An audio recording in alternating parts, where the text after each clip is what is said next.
कासन। मैं असद याकूब। आज में दोस्तों आपका और हमारा अपना रिएक्शन यूट्यूब चैनल दोस्तों लाइक शेयर कर अगर वीडियो चुके दोस्तों बड़ी ही इंपॉर्टेंट वीडियो ध्रुव भाई की वीडियो है।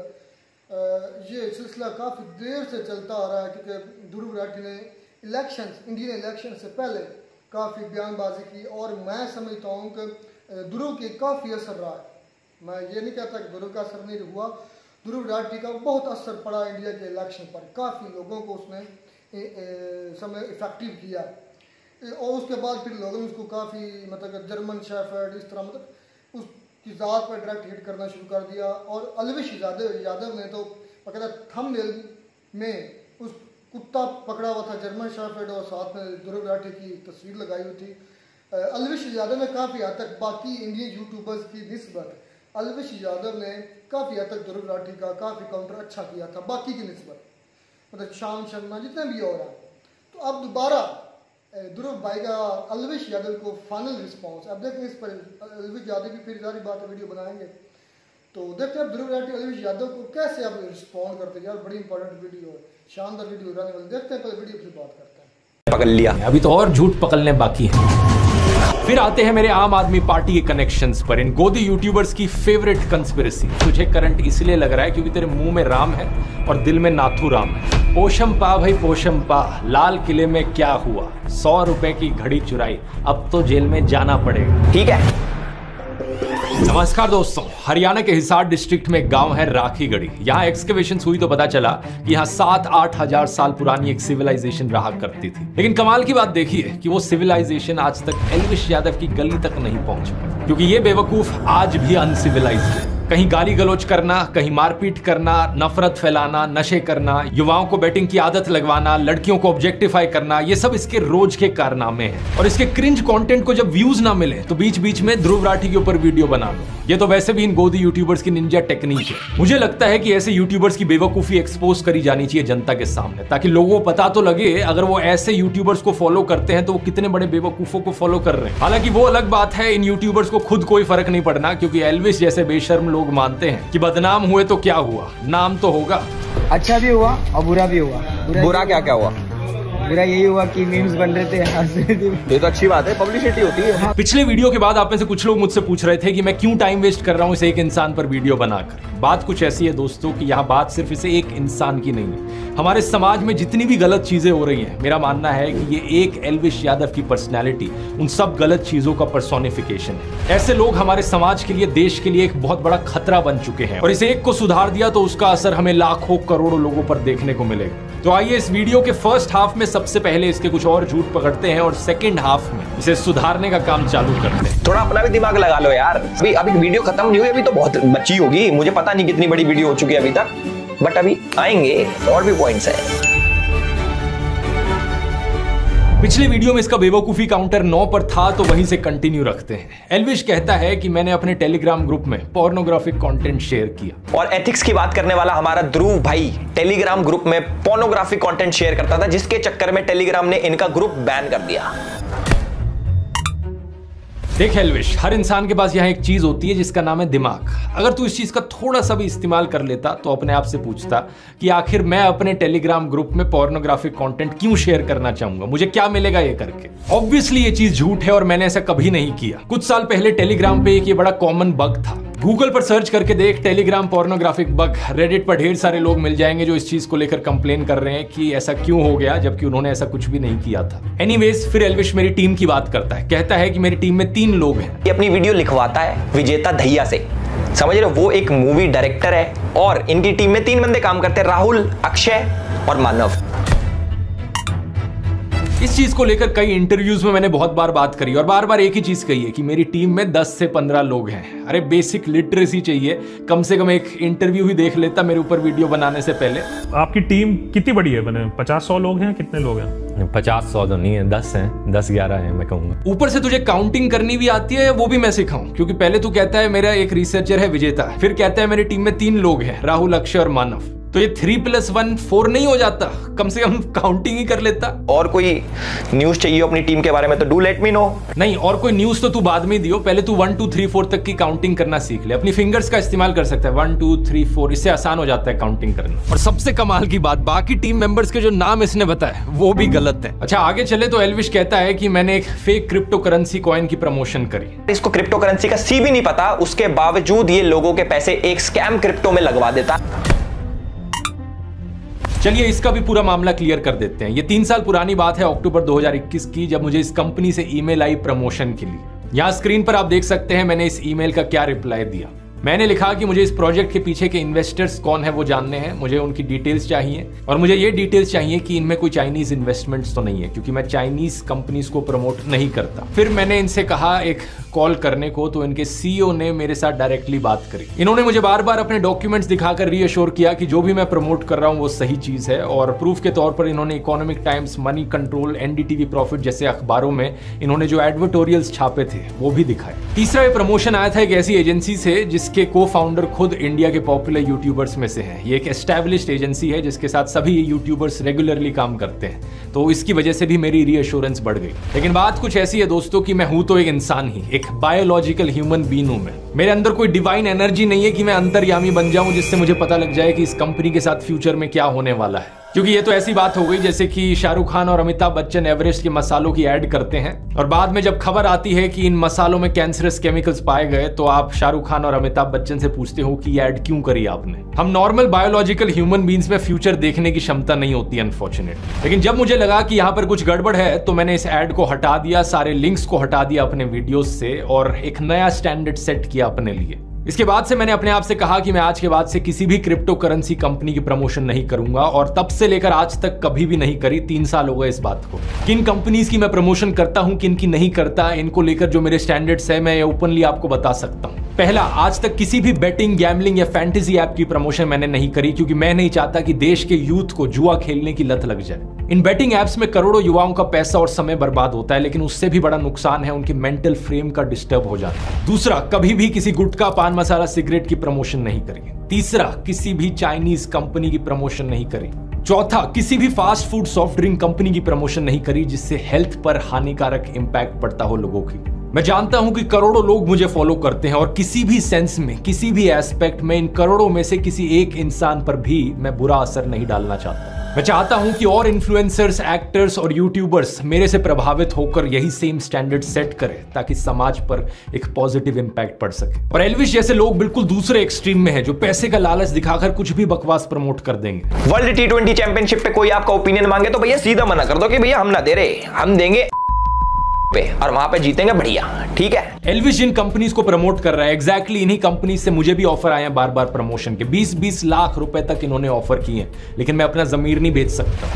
इसी चीज को मैंने डिटेल में इस वाले वीडियो में समझाया है, अगर आपने नहीं देखा है तो इसका लिंक नीचे डिस्क्रिप्शन में। और एल्विश इसी चीज की बात मैंने अपने YouTube कोर्स में भी करी है। मैंने देखा पिछली बार डिस्काउंट देने के बाद भी तूने कोर्स लिया नहीं, चल ऐसा करते हैं तेरे लिए डिस्काउंट थोड़ा और बढ़ा देते हैं। अब एल्विश 40 की जगह एल्विश 420 कूपन कोड इस्तेमाल कर। इससे 420% ऑफ तो नहीं मिलेगा क्योंकि वो पॉसिबल नहीं होता, उतनी मैथ्स में जाने की जरूरत नहीं है, वो तुझे समझ में नहीं आएगा। इससे 42% ऑफ मिलेगा, तो देख ले, अच्छा मौका है। और दोस्तों अगर आप भी इंटरेस्टेड हो, आपके लिए भी अच्छी अपॉर्चुनिटी है। मैं आपको कुछ रिव्यूज दिखाना चाहूंगा लोगों के जिन्होंने इस कोर्स को अभी तक लिया है, कितना बढ़िया फीडबैक रहा है उनका। मैंने आज ही अपना आपका ये कोर्स फिनिश किया है, बहुत अच्छा लगा। इसमें मैंने काफ़ी चीज़ें सीखी है, जैसे ideas for niche topic. All the aspects which can be there for a YouTuber are there in terms of how to grow, how to earn, what are the stresses, what are the challenges. And the best part was कि इस course में पूरी तरह से आपने अपनी life journey को connect किया है, मतलब जितने भी एग्जांपल्स आपने दिए हैं वो आपके खुद के एग्जांपल्स थे। You are among the best in the business, which is why I decided to learn from a young teacher like you. मुझे नहीं लगता इस कोर्स को खरीदने के बाद मुझे कोई और कोर्स खरीदने की जरूरत पड़ेगी। इस कोर्स से एक चीज मेरे को सीखने को मिला जो मैं काफी सालों से कंफ्यूज था ये सब चीज लेके। फर्स्ट एंड फॉरमोस्ट मेरा नीश, सेकंड कैसे क्या करना, कैसा टाइमिंग, स्पेशली आपका काइंड मास्टर हैक जो है उसका, वो मुझे बहुत अच्छा लगा। ये देश का शायद से सबसे पहला इतना डिटेल्ड कोर्स है जो आपको स्टेप बाय स्टेप सिखाता है कि कैसे आप YouTube को अपनी पार्ट टाइम जॉब या फुल टाइम करियर बना सकते हैं। इसमें 0 to 100 सब कुछ सिखाया गया है इस करियर के बारे में, और आपको स्पेसिफिकली 20 अलग अलग नीश के एग्जांपल्स भी बताए गए हैं। ऐसी फील्ड्स जिनमें मुझे लगता है कि एक सक्सेसफुल यूट्यूब चैनल बनाया जा सकता है, लेकिन आज के दिन उन फील्ड्स में कोई यूट्यूब चैनल एग्जिस्ट नहीं करता। तो अगर आप इंटरेस्टेड हैं, इस QR कोड को स्कैन कर सकते हैं या फिर लिंक नीचे डिस्क्रिप्शन में भी मिल जाएगा और कूपन कोड है ELVISH420। टॉपिक पर वापस आए तो एल्विश मेरी DW के साथ भी कोई नई कंस्पिरेसी बनाने की कोशिश करता है। DW और ध्रुव राठी का एक कोलैब आता है, जिसको DW के बारे में नहीं पता तो DW के ऊपर एक वीडियो अपलोड होती है, एक डॉक्यूमेंट्री अपलोड होती है, जिसके अंदर वो दिखाते हैं कि कैसे इंडिया के अंदर हिंदूज मुस्लिम्स को अटैक करते हैं। और जैसे हमारी न्यूज पोर्टल्स करते हैं, एक साइड की स्टोरी दिखाते हैं, तो हमारे DW ने भी एक साइड की दिखाई। अगर दूसरी साइड देखेगा नहीं तो दिखेगी भी नहीं ना। इसने एक वीडियो का थंबनेल लगाकर ये दिखा दिया कि ये तो सिर्फ मोदी के खिलाफ वीडियोस बनाते हैं। ऐसी 2 थंबनेल लगाकर मैं भी कह सकता हूं ये देखो DW ने तो सिर्फ मोदी के फेवर में ही वीडियोस बनाए हैं। इसके अंदर एक जर्नलिस्ट है इरफान मेहरा कि DW के लिए काम करता है। एक बार फिर से अनपढ़ एल्विश को नाम पढ़ना नहीं आया। इनका नाम इरफान मेहरा नहीं, इरफान महराज है। एक जे आता है एंड में। पूरे वीडियो में ये मेहरा मेहरा मेहरा करते रहता है। बराबर ही तो है, सब बराबर है। बराबर ही तो नहीं है एल्विश, सब बराबर नहीं होता। ये पता है किस किस के लिए काम करता है? ये काम करता है DW के लिए, TRT के लिए, द अरब के लिए, द अरब के लिए। पूरी दुनिया में द अरब नाम का कोई मीडिया हाउस एग्जिस्ट नहीं करता। शायद से द न्यू अरब बोलना चाह रहा था यहाँ पर, लेकिन कोई नहीं। जब आदमी इतना अनपढ़ होता है तो गलती हर सेंटेंस में होती है। इंडिया के खिलाफ कंडा फैलाने के लिए टर्किश इंटेलिजेंस एजेंसी और पाकिस्तान इंटेलिजेंस एजेंसी ISI ने साथ मिलकर TRT स्टार्ट किया है। हाय राम, एक बार फिर से ये अनपढ़ एल्विश पढ़ नहीं पाया। मुझे तो डाउट होता है कि इसने स्कूल से पास आउट भी किया या नहीं किया, क्योंकि इसके आर्टिकल में कहीं नहीं लिखा जो इसने पीछे दिखा रखा है कि ISI ने साथ में मिलकर टर्की के TRT वर्ल्ड शुरू किया है। आर्टिकल में लिखा है टर्की इंटेलिजेंस एजेंसी और ISI साथ में मिलकर एक प्रोपेगेंडा टीम शुरू कर रहे हैं TRT वर्ल्ड के थ्रू। ये नहीं कि TRT वर्ल्ड ही शुरू कर रहे हैं। अब वो अलग बात है दोस्तों कि आर्टिकल भी फर्जी है, क्योंकि ये फर्जी न्यूज वेबसाइट ने लिखा है, इन्हीं की गोदी वेबसाइट ने।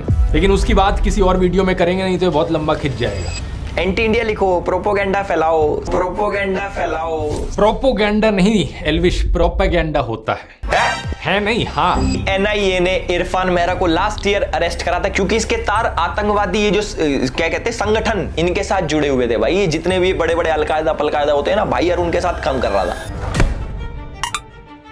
अलकायदा पलकायदा यार, तू कुछ भी बकवास किए जा रहा है जो तेरे मन में आ रहा है। नहीं, इरफान महराज कभी अलकायदा के साथ काम नहीं कर रहा था। इनफैक्ट इरफान महराज का जो अरेस्ट किया है NIA ने, उसे पॉलिटिकली मोटिवेटेड बताया गया है कई सारे इंटरनेशनल ग्रुप्स के द्वारा। इन्हें UAPA के अंडर अरेस्ट किया गया है, एक ऐसा अरेस्ट जिसका कन्विक्शन आज तक साबित नहीं हुआ है। इंटरनेशनल ह्यूमन राइट्स वॉच ने भी कहा है कि इंडियन गवर्नमेंट को इन्हें तुरंत रिलीज कर देना चाहिए। ये एक गलत अरेस्ट है। वैसे अरेस्ट से याद आया एल्विश, तू भी कुछ महीने पहले रो रहा था कि तेरा अरेस्ट हो गया, मीडिया वाले तेरे खिलाफ गलत खबरें चला रहे हैं, और तू खुद यही काम कर रहा है आज यहाँ पर। मैं नहीं जानता कि तेरा ये जो स्नेक वेनम वाला केस है, गमला चोरी वाला केस है, इसमें कितनी सच्चाई है, वो तो कोर्ट में साबित हो जाएगा। लेकिन अगर तेरे खिलाफ कोई फर्जी केस निकला और फिर भी पुलिस वालों ने तुझे अरेस्ट कर लिया, तो फिर मत रोइयो, क्योंकि तेरे को बचाने कोई ह्यूमन राइट्स वॉच नहीं आएगा। गोदी मीडिया भी तेरे फेवर में खबरें नहीं चलाता है। वैसे मीडिया किसी की सगी नहीं है भाई। इसलिए कहावत सुनिए ना, जिनके घर शीशों के होते हैं वो दूसरों पर पत्थर ना फेंका करे। प्रॉब्लम यह है कि तू दूसरों का दर्द नहीं समझ सकता, तुझे बस दूसरों को रोस्ट करना, एंटी नेशनल घोषित करना आता है। और जब यही चीज तेरे साथ होने लग जाए तो तू रोना शुरू कर देता है। कमाल की बात यह है दोस्तों कि ये इस सब से मेरा क्या कनेक्शन जोड़ने की कोशिश कर रहा था। ये कहता है कि इरफान महराज DW के लिए आर्टिकल्स लिखता था और मैं DW के लिए ट्रैवल वीडियोस बनाता हूं। ये है हमारा कनेक्शन। बताओ क्या लॉजिक है ये? तू बिग बॉस में गया था, डॉली बिंद्रा भी बिग बॉस में गई थी। तेरे लॉजिक से तो डॉली बिंद्रा और तू जिगरी दोस्त हो गए। ठीक है, फिर आते हैं मेरे आम आदमी पार्टी के कनेक्शंस पर, इन गोदी यूट्यूबर्स की फेवरेट कंस्पिरेसी। देखो वैसे एक बेवकूफी काउंटर तो इसका भी बनता है। ये बंदा पूरा वीडियो बना रहा है मेरे ऊपर, लेकिन मेरे नाम की स्पेलिंग ढंग से लिखनी नहीं आई इसे। राठी में मैं आई करके नहीं, डबल ई करके लिखता हूं। 21 दिसंबर 2014 को इसने आम आदमी पार्टी के लिए गाना बनाया 5 साल केजरीवाल। एल्विश, किस एंगल से मैं तुझे सिंगर लगता हूं कि मैं आम आदमी पार्टी के लिए गाना बनाऊंगा, वो भी आज से 10 साल पहले? इस गाने को जरा सर्च करके देख ले यूट्यूब पर डाल के। 5 साल केजरीवाल गाना एक्चुअली में फेमस बॉलीवुड सिंगर विशाल डडलानी ने बनाया है। असलियत में मैंने इस गाने का सिर्फ एक री एडिट बनाया था आउट ऑफ पैशन। इस चीज पर बात मैंने स्टोरी ऑफ माई लाइफ वाले वीडियो में भी करी थी। कैसे 2011-12 में एक ऐसा समय था जब यूपीए सरकार के खिलाफ भ्रष्टाचार के बहुत से इल्जाम लगे थे। उस समय इंडिया अगेंस्ट करप्शन आंदोलन हुआ जिसमें अन्ना हजारे और अरविंद केजरीवाल ने पार्टिसिपेट किया और इसी आंदोलन की वजह से मेरा इंटरेस्ट आया पॉलिटिक्स में। कुछ सिनिकल लोगों ने कहा कि आंदोलन तो कोई भी कर ले, अगर हिम्मत है तो लोग पॉलिटिक्स में क्यों नहीं आते। इसके बाद आम आदमी पार्टी बनी। दिल्ली के लोगों को भी नई पार्टी से उम्मीद दिखी और इसी रीजन से फरवरी 2015 की इलेक्शंस में उन्हें 70 में से 67 सीट्स मिली। उस समय उनके पास बड़ी बड़ी कंपनियों द्वारा दिया गया हजारों करोड़ का चंदा नहीं था, आम लोग ही उन्हें पॉलिटिकल फंडिंग दे रहे थे। क्योंकि मैं इस चीज को लेकर बड़े पैशनेटली फील करता था तो मैंने ओपनली उन्हें सपोर्ट किया और वॉलंटियर किया उनके लिए अपनी एडिटिंग स्किल्स का इस्तेमाल करते हुए। मैं उस समय एक स्टूडेंट था, अपनी इंजीनियरिंग की पढ़ाई कर रहा था जर्मनी में, तो जो फ्री टाइम था उसमें मैंने कुछ ग्राफिक डिजाइनिंग करके इनके लिए पोस्टर्स बनाए और 1-2 गानों की एडिटिंग करी। लेकिन नोट करने वाली बात यह कि ना तो किसी ने मुझे कहा यह करने को, ना किसी ने मुझे पैसे दिए ये करने के लिए, और ना मैं कभी ऑफिशियली या अनऑफिशियली पार्टी का मेंबर था। जो मैंने किया अपनी मर्जी से किया, अपने पैशन के बल पर किया। 2017-18 तक भी आपको मेरी फेसबुक पोस्ट मिल जाएंगे, यूट्यूब वीडियोस मिल जाएंगे जहां पर मैं उन्हें सपोर्ट कर रहा हूं ताकि उन्हें फुटेज मिल सके, भारत की राजनीति में एक नई पार्टी सरवाइव कर सके। अगर कल को किसी दूसरी स्टेट में फिर से कोई नई पार्टी खड़ी हुई जिसको लेकर मुझे लगा कि ये ईमानदार है और इसके पॉलिटिक्स में आने से देश की राजनीति पर एक पॉजिटिव इंपैक्ट पड़ेगा, तो इस बात में कोई दो राय नहीं है कि फिर से मैं ओपनली अपना सपोर्ट जताऊंगा। लेकिन इस सब से मेरा कोई पर्सनल फायदा होगा या मेरा कोई पर्सनल फायदा हुआ आम आदमी पार्टी को सपोर्ट करने से, रत्ती भर भी नहीं। कई लोगों ने अफवाह फैलाई कि मेरा कोई रिलेटिव आम आदमी पार्टी में है, ये चीज सरासर झूठ है। मैं ना किसी पॉलिटिकल पार्टी का मेंबर था, ना कभी किसी पॉलिटिकल पार्टी से पैसे लिए, और ना ही मेरी फैमिली में कोई किसी भी पॉलिटिकल पार्टी का मेंबर है। अब एल्विश तू चाहे तो तुझे एफिडेविट पर लिख कर दे देता हूँ, वो अलग बात है कि तुझे एफिडेविट पढ़ना नहीं आएगा। वैसे अगर आम आदमी पार्टी से पैसे मिल रहे होते मुझे तो खुद ही सोच कर देखो दोस्तों, क्या वो पार्टी एक्सपेक्ट नहीं करती कि जिस तरीके से गोदी इन्फ्लुएंसर्स नरेंद्र मोदी की चरण वंदना करते हैं, मैं भी इसी तरीके से रोज ट्विटर पर अरविंद केजरीवाल के गुणगान करूं। मैं भी कहूं कि केजरीवाल जी जैसे आप एनर्जी से बात करते हैं, काश उसकी 1% एनर्जी से मैं भी बात कर पाऊं। कि 1% एनर्जी से अगर हम बात कर पाए तो फिर हम उस मैसेज को thank you sir. Arvind Kejriwal को मैं दिल्ली का पापा कहने लग जाऊं। Just to say father of the country is an analogy like a fatherly figure. कहूं कि ताल ठोक कर हमारे दिल्ली सीएम को डिफेंड करूंगा। सुनिए, ताल ठोक कर करूंगी देश के प्रधानमंत्री को डिफेंड। अर्नब की तरह वीडियो में पूछने लग जाऊं, केजरीवाल नहीं तो और कौन? Modi versus who? Modi versus who? Modi versus who? और अपने ट्विटर यूजर नेम पर लिख लूं केजरीवाल का परिवार और आम आदमी पार्टी के लिए वोट की अपील करूं। लेकिन इतने सालों में दोस्तों क्या आपने मुझे ऐसा कुछ भी कहते हुए सुना? एल्विश तो बीजेपी नेता स्मृति ईरानी के साथ फोटो पोस्ट करते हुए लिखता है कि वो एनर्जी से भरी हुई है, ह्यूमरस माइंड वाली है। ये प्रधानमंत्री मोदी के बारे में लिखता है कि वो राम भक्त राष्ट्र भक्त मोदी है। इस ट्वीट में एक बार फिर से चरण वंदना करी है मोदी की। लोग मेरे को बोलते थे बीजेपी का दल्ला है, लेकिन एल्विश के हिसाब से मुझे पैसे मिलते हैं और इसकी चाटुकारिता के लिए बीजेपी इसे कोई पैसे नहीं देती। आगे ये कहता है कि मेरी ऑडियंस पाकिस्तानी है क्योंकि 50% जनता इनकी पाकिस्तान से आती है, जो हमारे देश में मेरे हिसाब से कुछ असर नहीं डालती। 50% जनता पाकिस्तान से आती है, मतलब कुछ भी बोल देगा जो मन में आता है। बोलने को मैं भी बोल दूं तेरा पूरा खानदान पाकिस्तान से आता है, लेकिन इससे बात सच तो नहीं हो जाएगी ना। ये देख ले मेरी ऑडियंस स्टैटिस्टिक्स, 80% से ज्यादा जनता इंडिया से है और बाकी 20% में से भी कम 10% वो इंडियंस हैं जो इंडिया के बाहर रहते हैं। फिर एल्विश कहता है कि मैंने औरंगजेब को सेक्युलर राजा कहा। इसके हिसाब से औरंगजेब जो था वो सेक्युलर था। लेकिन क्या इन सब चीजों का मतलब ये हुआ कि औरंगजेब एक सेक्युलर राजा था जो सभी धर्मों को एक बराबर देखता था? नहीं।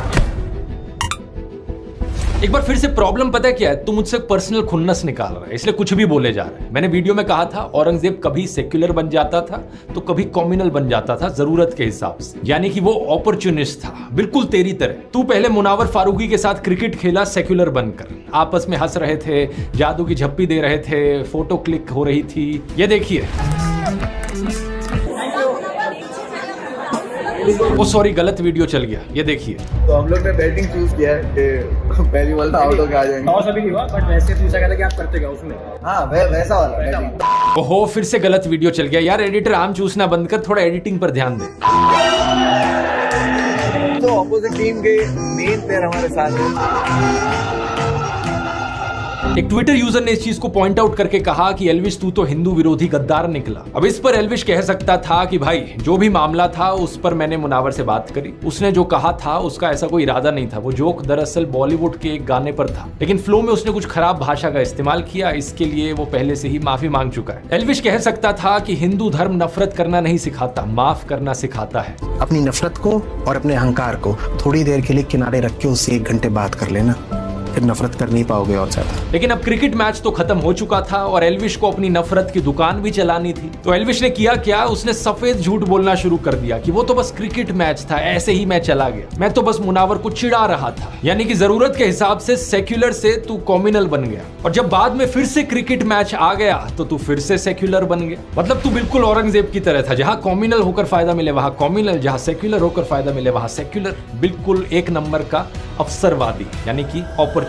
सच बात तो यह है कि तेरी खुद की कोई विचारधारा ही नहीं है, तेरी कोई आइडियोलॉजी नहीं है, तू जो भी करता है सिर्फ पैसे और फेम के लिए करता है। अभी से ट्विटर पर ट्रेंड कर रहा है एल्विश और मुनव्वर को जो कैप्टन है वर्सेस करके चल रहा है, क्या कहना चाहोगे? पर्सनल ऐसा कुछ नहीं है, और जितना सोशल मीडिया पे चलता है, सोशल मीडिया पे प्यार इतना है, मैं तो चाहता हूँ कि सभी लोगों को मैं बोलूँ पॉजिटिविटी फैलाओ। फिर एल्विश ने कहा कि पीएम मोदी के बारे में मैंने डिक्टेटर वाली वीडियो क्यों बनाई, ये देखो प्रधानमंत्री मोदी तो मीम शेयर कर रहे हैं। मोदी जी ने अपना मीम शेयर किया था कि मुझे तो मजा आता, तो मुझे नहीं लगता कि एक डिक्टेटर ऐसा करता होगा, या फिर जो डिक्टेटर बनना चाहता हो वो ऐसा करता होगा। ये तो वही बात हो गई कि आपको कोई कहे कि शराब पीने से हार्ट डिजीज का रिस्क बढ़ता है, लिवर खराब हो जाती है आपकी, लेकिन आप कहो कि भाई शराब इतनी भी हानिकारक नहीं है, क्योंकि देखो शराब पीने से फीवर नहीं होता। दारू नहीं रे बाबा, दवाई है। कोई सेंस बना इस बात का? जो मैंने 10 एग्जांपल्स गिनवाए देश में बढ़ रही डिक्टेटोरियल टेंडेंसीज के, उनका क्या? जब मोदी हटाओ देश बचाओ के पोस्टर्स चिपकाने पर 6 लोगों को गिरफ्तार कर लिया जाता है, 140 से ज्यादा सांसदों को सस्पेंड कर दिया जाता है, ईडी जैसी सेंट्रल एजेंसीज का वेपनाइजेशन किया जाता है, तब जवाब में क्या आता है कि ये देखो पीएम मोदी ने मीम शेयर कर दिया। और वैसे इस मीम में था भी क्या? प्रधानमंत्री मोदी का एक कार्टून स्टेज पर डांस कर रहा था, इसमें कुछ अरेस्ट करवाने जैसा था क्या? इसे एक मीम को शेयर करने पर कोई अगर नरेंद्र मोदी को महान मानने लगे तो उस इंसान की चाटुकारिता का जो लेवल है ना वो अलग ही होगा। लोग मेरे को बोलते थे बीजेपी का दल्ला है, क्योंकि बस गूगल करके देख लो कितनी बार लोगों को अरेस्ट किया गया है नरेंद्र मोदी की आलोचना करने के लिए, इतनी लंबी लिस्ट मिल जाएगी। लेकिन एल्विश के हिसाब से ये सब ठीक है और असली डिक्टेटर तो ध्रुव राठी है। मजाक नहीं कर रहा है, ये मुझे डिक्टेटर घोषित करने की कोशिश कर रहा है, क्योंकि मैंने कुछ गालीबाज बदतमीज ट्रोल्स को ब्लॉक कर दिया ट्विटर पर। मैं बताता हूँ डिक्टेटर कौन हो। डिक्टेटर होते हो भाई तुम।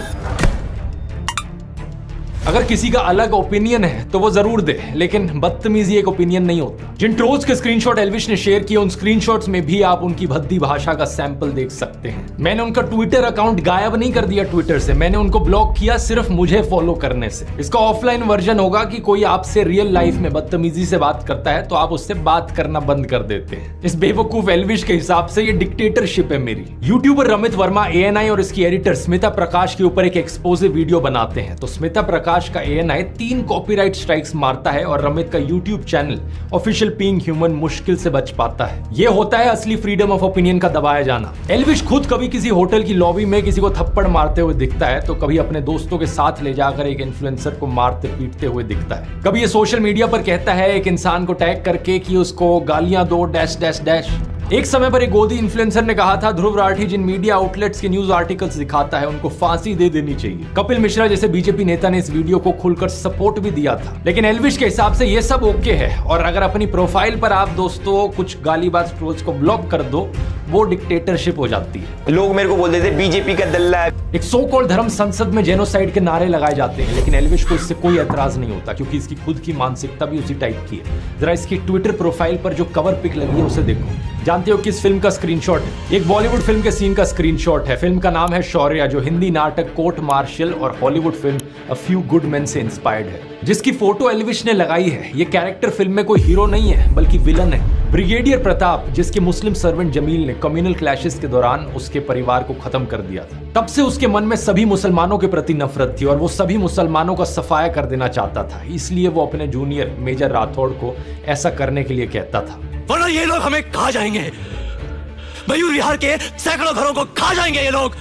फिल्म के आखिर में जब ये रिवील होता है तो इंडियन आर्मी ब्रिगेडियर प्रताप को ड्यूटी से रिलीव कर देती है, केस चलाने का ऑर्डर देती है और गिरफ्तार कर लेती है। तो बेसिकली ये फिल्म हमारी इंडियन आर्मी के ऑनर और प्रिंसिपल्स को दिखाती है कि जो भी ऑफिसर आर्मी के प्रिंसिपल्स पर कलंक लगाता है उसे टॉलरेट नहीं किया जाएगा। जैसे कि 2018 का न्यूज आर्टिकल देखिए, बीजेपी नेता और उस समय के असम के मुख्यमंत्री सर्बानंद सोनोवाल ने एक जनरल कोर्ट मार्शल वर्डिक्ट को वेलकम किया, जिसमें कि एक मेजर जनरल सहित 7 आर्मी पर्सनल्स को 1994 फेक एनकाउंटर के लिए लाइफ इंप्रिजनमेंट की सजा सुनाई गई। उन्होंने कहा कि इससे लोगों का जुडिशरी और आर्मी में विश्वास मजबूत होगा। हमारी इंडियन आर्मी का मोटो है दोस्तों, सेवा परमो धर्म। लेकिन इस बेवकूफ एल्विश की आर्मी इंडियन आर्मी की ऑनर, एथिक्स और प्रिंसिपल्स को कहां समझेगी।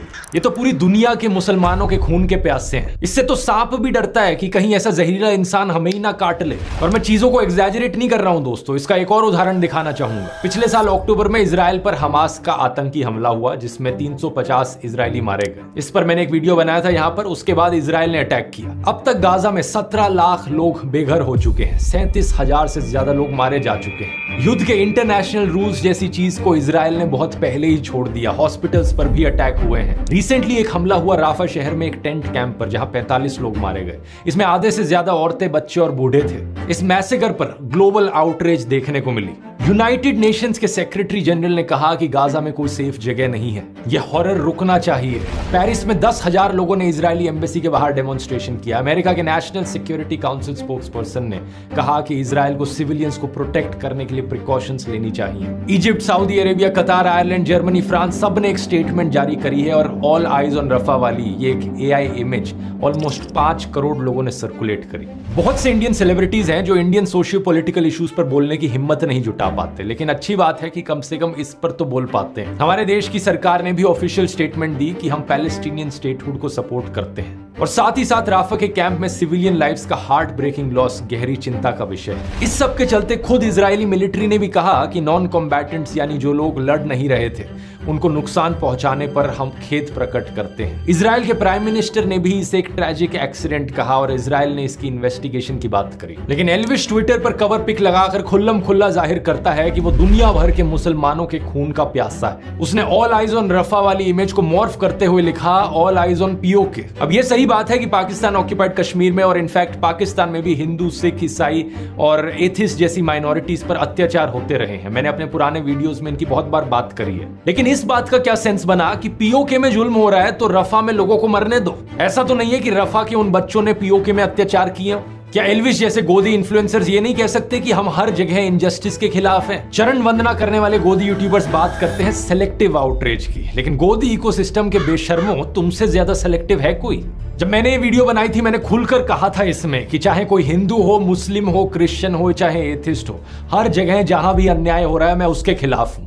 लेकिन मैं चैलेंज करता हूं इन गोदी इन्फ्लुएंसर्स को ये बोलकर दिखा दें। सच बात यह है कि ये हर अन्याय के खिलाफ नहीं है। इनके मन में नफरत भरी हुई है एक कम्युनिटी को लेकर, और उस कम्युनिटी के खिलाफ ये लोग दिन रात जहर उगलते हैं। लेकिन इसका मतलब ये नहीं कि अपनी कम्युनिटी की चिंता करते हो। इस उम्मीद को तो छोड़ ही दीजिए कि एल्विश कभी किसी मुसलमान औरत के खिलाफ हो रहे अत्याचार पर आवाज उठाएगा। ये हिंदू औरतों के लिए भी आवाज नहीं उठाएगा अगर इसे अपना बेनिफिट ना दिखे तो। जैसे कि मणिपुर का एग्जाम्पल लेकर देख लीजिए, इतने समय से लोग मर रहे हैं वहां, पूरा देश शॉक्ड है इसको लेकर, लेकिन एल्विश यादव को इससे कोई मतलब नहीं। 250 दिन तक कश्मीरी पंडित स्ट्राइक पर बैठे रहे, क्या एल्विश ने आवाज उठाई? नहीं। कश्मीरी पंडितों की बात ये गोदी इकोसिस्टम सिर्फ तभी करता है जब मुसलमानों को बीच में इन्वॉल्व करना हो। याद रखिए दोस्तों, जब नोकाली में दंगे हुए थे वहां हिंदुओं को बचाने के लिए महात्मा गांधी गए थे, गोडसे नहीं गया था।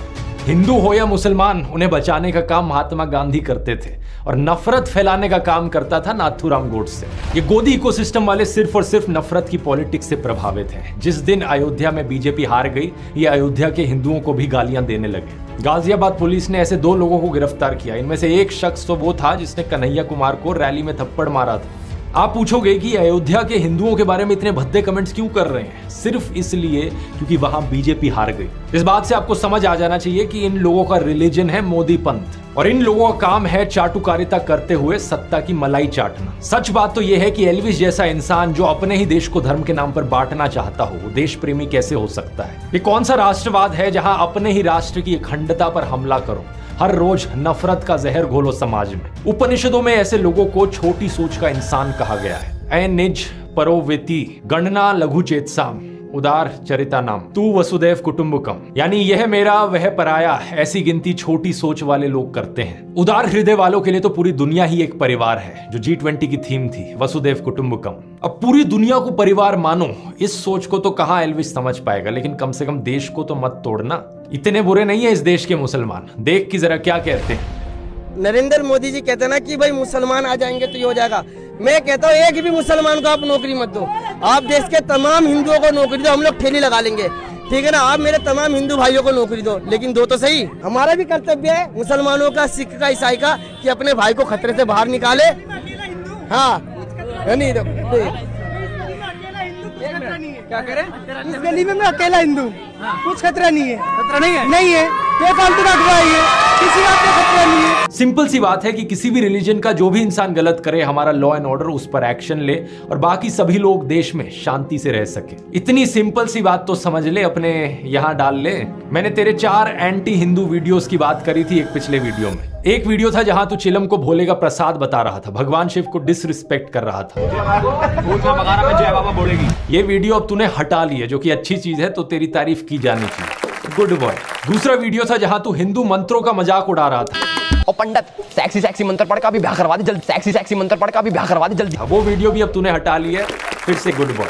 लेकिन 2 और तेरी मैंने वीडियोस बताई थी। एक जहां तू पीछे जय श्री राम लिखकर कहता है कि ये ऐप इंस्टॉल करो, यहाँ कैडी स्ट्रीमर्स मिलेंगी, स्वाद आ जाएगा, तूने कहा। बहुत सारे लोगों से दोस्ती कर सकते हो, चाहे इंडिया के हो, बाहर के हो। 17 मिलियन से ज्यादा होस्ट है और भाई बहुत कैडी स्ट्रीमर्स है, मतलब स्वाद आ जाएगा तुम्हें। इस पार्ट को तूने अभी तक हटाया नहीं है, तो इस पार्ट को रिमूव कर दे। भगवान राम का पीछे नाम लिखकर ऐसी छिछोरापंती करना अच्छा नहीं होता। एक चौथी वीडियो है जो सबसे प्रॉब्लमेटिक है, जहां तू हनुमान चालीसा का मजाक उड़ा रहा है। जय हनुमान ज्ञान गुण सागर जय कपीस लोक उजागर रामदूत तुलित बलधामा अंजनी पुत्र पवन सुत नामा। ये वीडियो तूने अभी तक नहीं हटाई है, तो इसका लिंक मैं नीचे डिस्क्रिप्शन में डाल देता हूं। टाइम कोड है 550 से लेकर 608, 851 से लेकर 905। अब इस वीडियो को देखने के बाद इस पार्ट को ट्रिम कर दियो। अब अगली बात यह है कि तू भगवान राम की तस्वीर लगाकर एक हुडी बेच रहा है, धर्म के नाम पर अपना बिजनेस चला रहा है। प्रॉब्लम वाली बात यह है कि तू हिंदू धर्म के शास्त्रों के साथ छेड़छाड़ कर रहा है। आचार्य प्रशांत बता चुके हैं, मैंने भी कई वीडियोस में बताया है कि धर्म हिंसा तथैव च, ये लाइंस किसी हिंदू स्क्रिप्चर में कहीं नहीं कही गई है, कहीं नहीं लिखा हुआ है धर्म हिंसा तथैव च।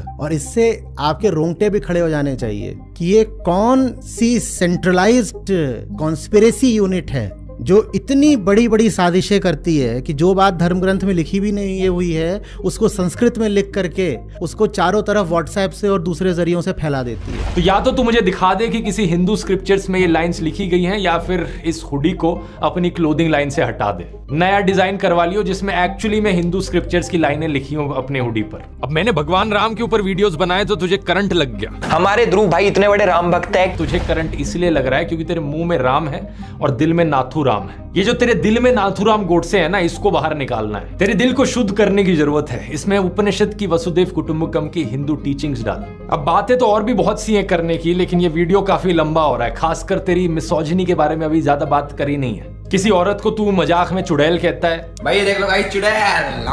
तो फिर एक वीडियो में कहता है कि लड़कियां मजे लेने वाली नहीं होती। लड़कियां देख के तुम्हें मजा आ जाएगा, नहीं मजा करने वाली लड़कियां तो नहीं है भाई। कार लेने जाता है तो तुझे ये समझ नहीं आता कि सेल्स गर्ल भी किसी की बहन बेटी होती है। अपना पेट पालने के लिए नौकरी कर रही है, तो इसका मतलब ये नहीं कि तू और तेरे दोस्त उस पर वल्चर्स की तरह नजरें गाड़ने लगे।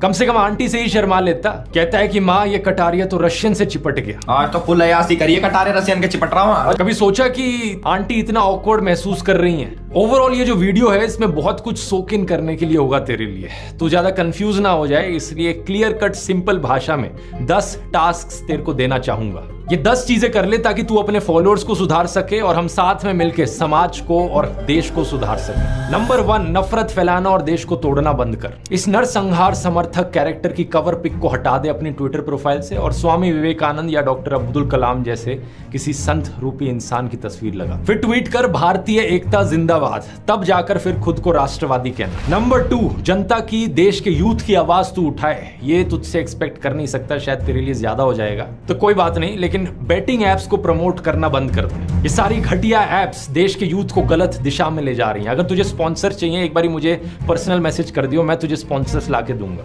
नंबर 3, जो एंटी हिंदू वीडियोस हैं तेरे चैनल पर, भगवान राम का नाम लेकर जो छिछोरापंती करने वाली वीडियोस हैं और हनुमान चालीसा का मजाक उड़ाने वाली वीडियोस हैं, उन पोर्शंस को क्लिप कर दे अपने वीडियो से, ये तो कोई बड़ी बात नहीं है। नंबर 4, जिस हुडी पर तूने हिंदू स्क्रिप्चर्स को डिस्टॉर्ट किया है उसको रीडिजाइन कर ले, उस वाली हुडी को हटा दे और एक ऐसे कोट का इस्तेमाल कर जो एक्चुअली में हमारे हिंदू स्क्रिप्चर्स में हो। नंबर 5, एक ये तेरी वीडियो है होली पर भांग पीकर सेट हो गए, उस वीडियो को हटा दे। अगर तुझे नशा करना है तो तू कर ले, तेरी मर्जी है, लेकिन देश के यूथ को इस गलत डायरेक्शन में मत लेकर जा।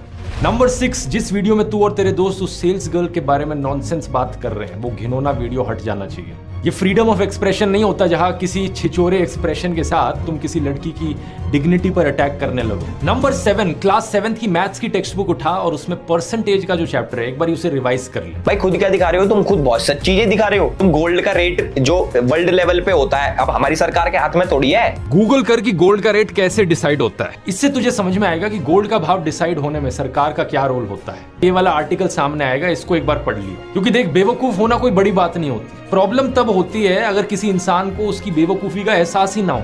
नंबर 8, मैंने देखा कि तूने गालियां देनी कम कर दी हैं। जो वीडियो तूने मेरे ऊपर बनाया था उसमें एक भी गाली नहीं थी। बहुत ही अच्छी बात है, गुड बॉय। अब अपनी एल्विश आर्मी को भी रील बनाकर या ट्वीट करके कहे कि ये माँ बहन की गंदी गालियां आज से देना बंद कर दो। वो 295 गाने में एक लाइन है ना कि तेरी माँ और उसकी माँ में फर्क कुछ नहीं। ये अक्ल उन्हें थोड़ी लेट मिलेगी, लेकिन तुझे थोड़ी अक्ल आ गई है इस मामले में। इसलिए अब अपनी एल्विश आर्मी को भी सिखा। वो मानेंगे नहीं मानेंगे वो उनकी मर्जी है, लेकिन तू कोशिश तो कर अपनी तरफ से। नंबर 9, हथियारों को ग्लैमराइज करने वाले और लड़कियों को ऑब्जेक्टिफाई करने वाले तू बहुत गाने बना चुका है। अगला गाना किसी अच्छी चीज पर बना। ये हनी सिंह और बादशाह टाइप के गानों से जो गंदगी फैलती है इसकी जगह कुछ पॉजिटिव कंट्रीब्यूशन कर भारतीय संस्कृति में। और फाइनली टास्क नंबर 10, आखिरी चीज। बचपन में वो गेम याद है जो हम खेला करते थे? पोशम पा भाई पोशम पा, लाल किले में क्या हुआ, 100 रुपए की घड़ी चुराई, अब तो जेल में जाना पड़ेगा, जेल की रोटी खानी पड़ेगी, जेल का पानी पीना पड़ेगा, अब तो जेल में जाना पड़ेगा। याद रखियो कि ये बचपन का एक गेम था। तू रियल लाइफ में पोशंपा क्यों खेल रहा है? कहीं पर मारपीट करता है, कहीं पर किसी को धमकाता है, कहीं स्नेक वेनम वाला केस निकल कर आता है, तो कहीं मनी लॉन्ड्रिंग का इंजाम। इस सब से मन नहीं भरा क्या? मैंने पिछले वीडियो में बताया था लोगों के बारे में इतनी उठपटांग चीजें कहेगा तो किसी दिन क्रिमिनल डिफेमेशन का केस भी लग जाएगा तेरे ऊपर। नफरत फैलाएगा तो किसी दिन 153A का केस भी लग जाएगा, डिस्टर्बिंग कम्युनल हार्मनी। एक बार तो तूने किसी को कार से टक्कर ही मार दी थी, वो इंसान बच गया, थैंकफुली शुक्र है। किसी न किसी दिन ये पोशम पा के इस गेम में तू सही में जेल की रोटी खाने लगेगा। इसलिए कह रहा हूं सुधर जा, अभी भी टाइम है। उम्मीद करता हूं ये काउंटर तेरे लिए काफी रहा होगा। अभी भी मन ना भरा हो काउंटर से तो मुझे बता दियो। और दोस्तों मैं उम्मीद करता हूं ये काउंटर इन सभी गोदी यूट्यूबर्स के गैंग के लिए काफी रहा होगा। उम्मीद है बाकी गोदी यूट्यूबर्स को भी एक सीख मिलेगी इस वीडियो से। तब तक के लिए अगर आप इंटरेस्टेड है यूट्यूब को अपना करियर बनाने में तो कोर्स का लिंक नीचे डिस्क्रिप्शन में मिल जाएगा। कूपन कोड है elvish420। और रिलीजन वाले एस्पेक्ट के ऊपर एक और जो मैंने डिटेल वीडियो बनाया था वो ये है, यहाँ क्लिक करके देख सकते हैं। तो जी दोस्तों वीडियो तो ख़त्म हुई, काफ़ी लेंथी वीडियो थी दोस्तों। पहली बात मैं यहाँ जरूर करना चाहूँगा जितनी लंबी वीडियो है तमाम पॉइंट्स दोस्तों कवर नहीं हो पाएंगे। सारी बात है इतने पॉइंट्स थे तो मैं तो परेशान होगा मैं कहाँ से शुरू क्यों करूँ, कहाँ पर ख़त्म करूँ। ये बड़ी पुरानी फाइट चलती आ रही है और नो डाउट ये चीज़ भी क्लियर है कि भाई इतना मुझे पता है कि ध्रुव राठी जो भाई है ना, मैं सच कहूँगा मुझे कई बातें नहीं भी अच्छी लगती, ज़रूरी कि हर बात, लेकिन ध्रुव राठी जो है ना उसको सही तरीके से काउंटर अगर किसने किया था थोड़ा बहुत 100 में से अगर कह रहे हैं तो 50-60% काउंटर किसने किया था ना वो अलविश यादव थे। लेकिन अब ये जो ध्रुव भाई ने वीडियो बनाई है उसके काउंटर में इससे पहले भी एक वीडियो बनाया, वो तो मेरी नज़रों से नहीं गुजरी, ये मेरी नज़रों में आ गई। तो इसमें तो उसकी मैं कहता हूँ कि मिट्टी ब्रेक करने वाली बात है। सही बात है, मैं भी यही कहूँगा। यहाँ पर तो अलविश को उसने ऐसा धोया है। अब देख अलविश इस पर क्या जो अलविश की एक एक बात, यहाँ तक कि अलविश के जो प्रोनाउंसिएशन है उसकी गलतियाँ निकाली हैं। प्रोनाउंसिएशन प्रोपेगेंडा ये कोई इसका गलत है तो उसकी प्रोनाउंस वो सही नहीं कर रहा था, उसकी गलती निकाली है। फिर अरब न्यूज़ बोला है, आई थिंक क्या नाम उसका अलविश, लेकिन असल थी द न्यू अरब, वहाँ भी उसने गलती अलविश ने की। मतलब इसका मतलब ये है कि एक एक ब्रीक बिनी से ध्रुव राठी ने उसकी वीडियो देखी है और एक एक पॉइंट को उसने पॉइंट यार यहाँ पर ऐसा भी तो होता है कि किसी मशहूर आदमी को बिला वजह बुरा भला कहने से बार बार कहने से आप मैं नहीं, अलविश भी नो डाउट बड़ा एक अच्छा बड़ा यूट्यूबर है, लेकिन ध्रुव राठी को मैंने चेक किया तब भी ज़्यादा अरूज मिला है, नो डाउट पहले भी अच्छी उनकी वीडियोज़ हैं, लेकिन असल अरूज ध्रुव को आज मिला है, आज 6 साल पहले जब से उन्होंने PM मोदी के अगेंस्ट में या PM मोदी को डिक्टेटर साबित करने के लिए वीडियोस बनाना शुरू किए। ध्रुव राठी भी तब भी अरूज में गया, मैं भी उसकी गलतियां दिखाई होंगी, नहीं गलतियां को नहीं दिखाई, उन्होंने सिर्फ सिंपली ये प्रूव करने की कोशिश की है कि हमारा मुल्क डिक्टेटरशिप की तरफ जा रहा है, गया नहीं है, बना नहीं है, लेकिन ऐसे अमाल हमारे मुल्क में हो रहे हैं इंडिया में। तो आइंदा चंद सालों में अगर ध्रुव राठी का अगर 400 सीटें ले जाता PM मोदी तो हो सकता था कि हमारे मुल्क में डिक्टेटरशिप आ जाती। मैं ये समझता हूँ ध्रुव राठी ने इंडियन इलेक्शन पर बहुत इन्फ्लुएंस किया।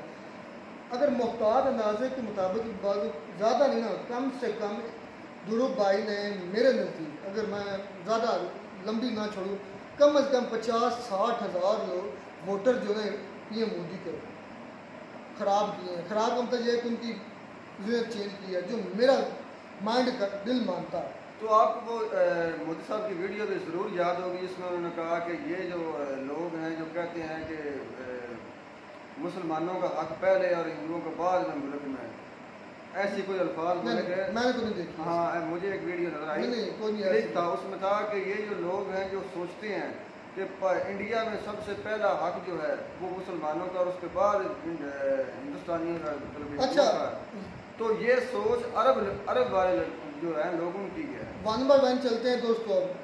पहली बात उसने उसकी टीम पर की, मतलब अलविश को लगता था कि मुझे ध्रुव की टीम का पूरा पता है, 3 लोग हैं, फलां फलां फलां। पहले उसने एक नाम लिया, उसके बाद 3 और गिनवाया, तो टोटल 4 बनते थे, लेकिन उसने कहा 3, या मिस्टेक की अलविश ने। फिर ध्रुव ने कहा कि मेरी टीम में 3 आदमी हैं, मेरी टीम में कम से कम 10 से 11 लोग हैं। यहाँ गलत प्रूव हुआ तो ध्रुव ने वहाँ उसको गलत साबित किया। फिर टेलीग्राम के लिहाज से बात की थी कि टेलीग्राम पर पोर्नोग्राफी वीडियोस अपलोड करते हैं, तो उसका उन्होंने ध्रुव भाई ने जवाब ये दिया है कि भाई देखें, एक समय ऐसा आया था कि जब टेलीग्राम को इस तरह के टर्म यूज़ कर रहे थे कि कब हुआ था, ये कि अपने कंट्रोल में नहीं रहा था, कोई दूसरा भी कंट्रोल कर सकता था। आई थिंक इस तरह की कोशिश ध्रुव भाई ने बताया कि एक टाइम ऐसा आया कि जब जो था ना टेलीग्राम, वो कंट्रोल में नहीं था, वो दूसरा आदमी कंट्रोल करके वो वीडियो डाल सकता था, कोई इस तरह का मिस है। ये तो अभी भी वो चल रहा है इंडिया में, पूरी दुनिया में चल रहा है, ये अभी बड़ी मशहूर वीडियो ही आ रही है। जो डिजिटलाइजेशन की मैं कोई मसला आया यार, उसका मैं नाम भूल गया, उसका भी बड़ा फड्डा पड़ा हुआ है। जो ट्विटर की बात की उन्होंने कि मुझे ट्विटर से गायब कर दिया, तो उन्होंने कहा कि ट्विटर से गायब नहीं किया, मैंने सिर्फ ब्लॉक किया, अनफॉलो किया, ब्लॉक किया। जब मैं आपसे बात नहीं करना चाहता तो आपकी भी कोई ऐसी वीडियो जो ऐसी चीज़ पता क्या कहा कि आप मेरे खिलाफ बात करें, नो डाउट, लेकिन मैं नहीं चाहता था। मतलब अलविश यादव ने ये ब्लेम किया था ध्रुव भाई का कि आपने मुझे ट्विटर से रेस्ट्रिकेट कर दिया, यानी कि रिमूव करवा दिया मेरा जो है ना अकाउंट। मतलब मैंने रिमूव नहीं करवाया, मैंने जस्ट आपको ब्लॉक किया कि मैं आपसे बात ना करूँ, बाकी आप ट्विटर करें यूज़ या जो मर्जी यूज़ करें, वो आपका अपना फेल है। खैर बड़ी बातें, काफ़ी लंबी चौड़ी बातें हुई कि इसमें, और क्रिप्टो करेंसी के बारे में बात है कि ध्रुव राठी पर अलविश यादव ने ये ब्लेम किया था कि भाई जो ध्रुव राठी है वो मतलब कि ना क्रिप्टो करेंसी की जो इस तरह की कंपनीज हैं उनको प्रमोट कर रहा है, जो कि स्कैम है। लेकिन उसने ध्रुव भाई ने कहा कि मैंने एक मतबा किया, जो उसने किया उसने कहा क्या मेरे साथ हुआ है, क्रिप्टो करेंसी का मैंने प्रमोशन किया था, लेकिन जब मुझे पता चला कि ये गलत है तो उसके बाद मैंने हलफ लिया, मैंने वादा किया अपने आप से कि अब आज के बाद किसी भी इस तरह की चीज़ को मैं प्रमोट नहीं करूँगा। फिर उनके साथ अमिताभ बच्चन और शाहरुख खान की मिसाल भी थी कि उन्होंने मतलब एक ऐड किया था मिर्चों वाला, हाँ, उसकी वजह से फिर उन्होंने कहा कि अब क्या इसका ब्लेम क्या लगा दें हम शाहरुख खान पर और अमिताभ बच्चन पर कि आपने ये ऐड क्यों किया था, और आने वाले फ्यूचर में कुछ भी हो सकता है इन कंपनी, मतलब उसकी वजह से कैंसर बढ़ना शुरू हो गया था उस मिर्चों की वजह से या कुछ तरह का। तो वो ऐड अलग किया था शाहरुख खान और अमिताभ बच्चन साहब ने। तो मैंने कहा क्या फिर आप उन पर केस कर दे, उन्होंने जस्ट ऐड किया। मैंने कहा मेरे साथ ज़िंदगी में वही एक क्रिप्टो करेंसी की प्रमोशन की थी, उसके बाद फिर उन्होंने कहा कि मुझे 30 लाख भी ऑफर्स आ रहे हैं, मैं ठुकरा दी 25-25 30-30 लाख। मैंने कहा कि मैंने उसको एक्सेप्ट नहीं किया और ये नहीं माना, तो मैंने हलफ लिया है कि आज के बाद, लेकिन वो चीज़ ये मान रहे कि भाई मैंने एक ऐड की थी क्रिप्टो, उसमें कोई स्कैम हुआ होगा। उन्होंने कहा कि ये स्कैम करना कंपनी का काम है, मैंने जस्ट अपने उसको प्रमोट किया। तो उसकी फिर उन्होंने बहुत बड़ी दलील दी शाहरुख खान और अमिताभ बच्चन की कि उन्होंने भी तो ऐड की थी तो उन पर केस होना चाहिए। बहुत अथेंटिक जवाब दिया ध्रुव राठी, जितने ध्रुव भाई जवाब दिए ना, मैं कहता हूँ एंडलेस और दलील के साथ मतलब काउंटर किया, ऐसे वैसे नहीं किया। वो तो उनकी, मैं तो यहाँ हैरान रहा हूँ, उनकी प्रोनाउंसिएशन की गलतियाँ निकाल रहा था क्या आप ये लफ्ज़ से नहीं बोल रहे। द न्यू अरब था, वो अरब को बोल रहा था, यहाँ गलती हो गई या कि सही सर्च नहीं ना कि अलविश ने, उसको पता नहीं कि उसका फड्डा किस इंसान के साथ पड़ा, उसको पता नहीं कि सामने ध्रुव है। उसके बाद उन्होंने कुछ ये जो ऐप्स वगैरह हैं जिसको सीखने के लिए बताया कि ये सीखें तो आपको पूरे मुल्क की जो है ठीक तरह से मतलब वो एक लाख वो भी ऐड थी एक किस्म की। अरफान महराज की बात थी, वहाँ अलविश ने गलत बोला, उसने अरफान मिराज बोला इतना या क्या बोला,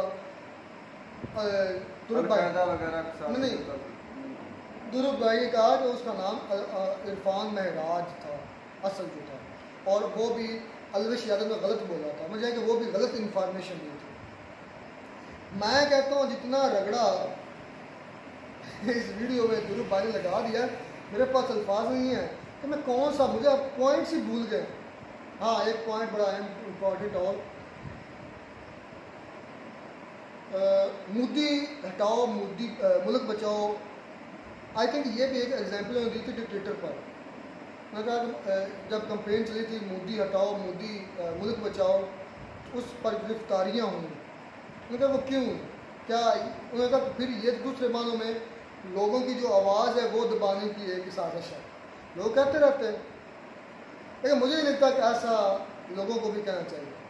ऑपोजिशन में होता रहता है यार, ये तो ऐसी बात है। हाँ होता तो रहता है, अपोजिशन चलती रहती है। अब मरियम नवाज गवर्नमेंट में वो फसादी बोल रही है इमरान खान को, पता क्या चलता है, अपोजिशन बोलती है। इससे पहले जब इमरान खान से पहले नवाज शरीफ से तो क्या उनके साथ क्या कुछ नहीं हुआ।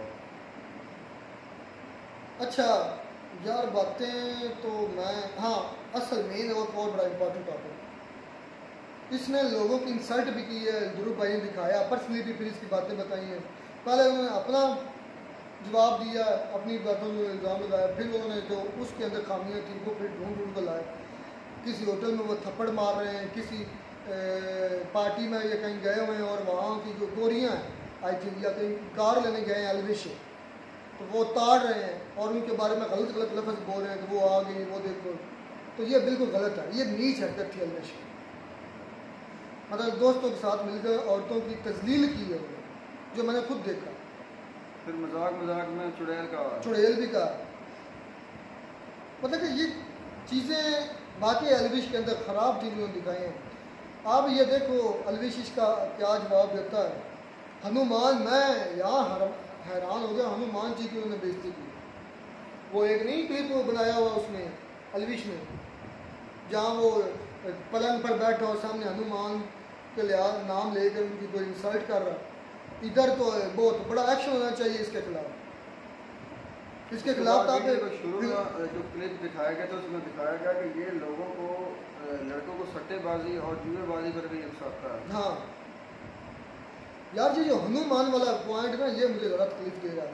ठीक है आप लड़कियों आपने छेड़ लिया, थप्पड़ मार लिया, वो आपका अपना करैक्टर है। आप जब अपने किसी देवता या किसी भगवान या खुदा की बेइज्जती करना शुरू कर, उसको मजाक में लेते हैं तो उसकी एक किस्म की इंसल्ट ही है। उसको अगर मजाक के तौर पे इस्तेमाल करते हैं तो इंसल्ट है। ये डायरेक्टली उन्होंने हनुमान जी पे इंसल्ट कर दी भाई। तो चले खैर बात मुक्त करते, देखते मिलते हैं वीडियो में नाटक साथ तब तक।